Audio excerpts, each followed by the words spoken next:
Hey, good morning, class. Coming from my house. We're gonna have our meeting on Wednesday morning, but I'm gonna go ahead and put a video together so it's easier to show you online. So today I sent a little flyer out about shooting bokeh effect. What is bokeh effect? Bokeh effect is where we take a picture of something, but we make the background blurry to show off either a person, an object.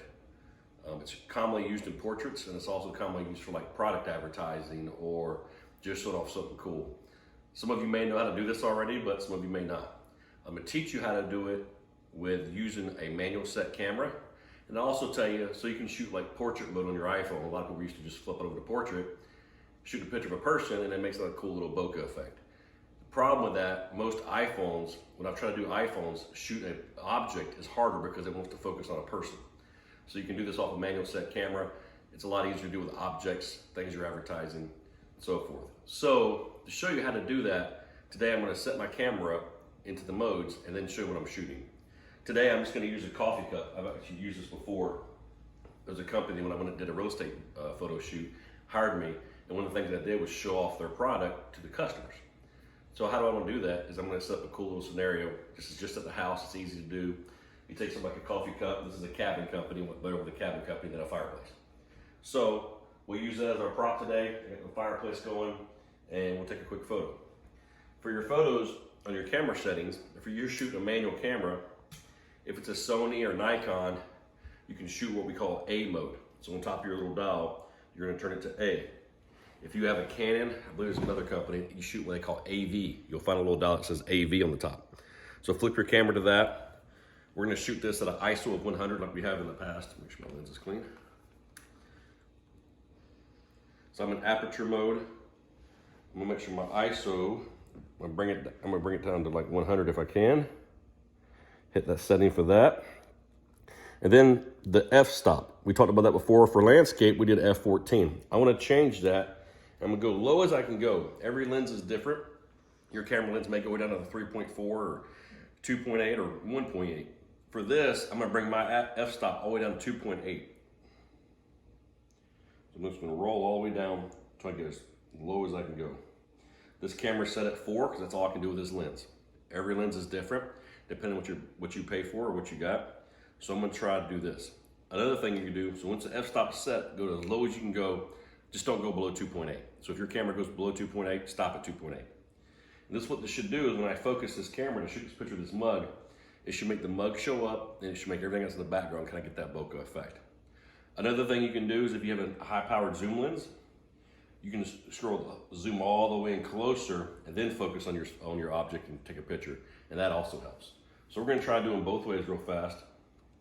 Let me take a couple quick shots and see what happens here. I'm gonna get my focus on my camera, come to the angle I want.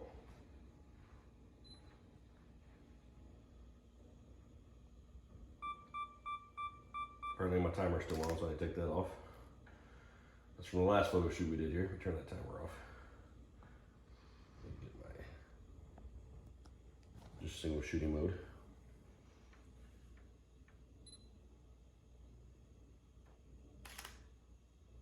And you can kind of see it's already causing a blurry effect in the back. Let me go back up here. You can already see it's kind of causing a blurry effect in the background. Now, if you have a zoom lens, and you can do this and bring it in a little closer, it should really clarify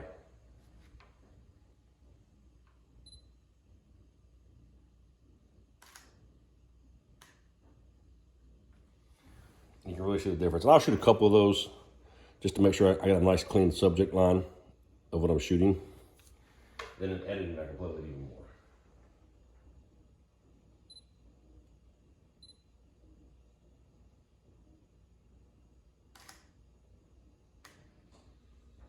That one's a little blurry, so I'm going to reshoot it. It's just part of photographing. That's because I got the camera holding really still. Apparently my memory card space is not full. So what we can do is hit play for a second and delete that photo.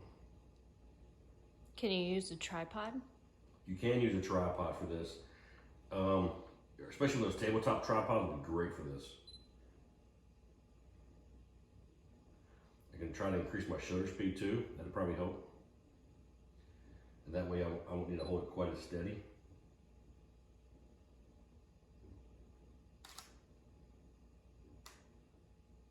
That came up blurry here. Let me play this again.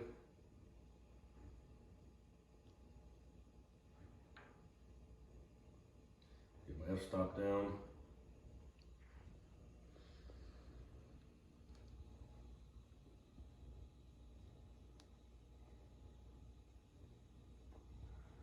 I keep changing the aperture. Okay. So we're gonna try one more.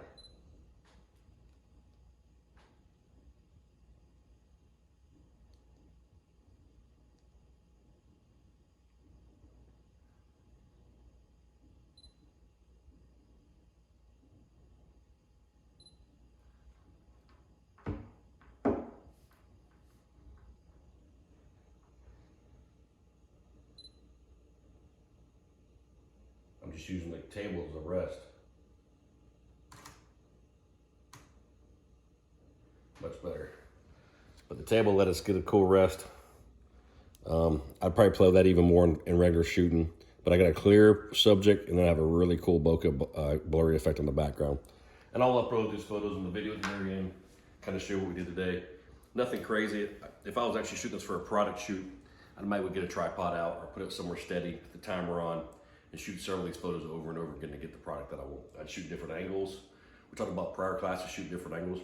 I probably did 4 or 5 of those different angles just to make sure that camera and that product I want to do is show off. It takes several of each one because if you get a blurry photo, you have to go break your camera back out, re-upload your memory card, do all that stuff again. So it takes several over and over the same angle. That way you have great photos. Same thing with the person. If I was shooting pictures of a person, you can bring the aperture down and you will see that the person, you shoot that 4.0 aperture, 2.8, and it makes it really cool. They're really clear, their face is clear, but the background's blurry. And that's what we're going for. So I'll upload this video. We're gonna show it at class on Wednesday, and I'll see you then.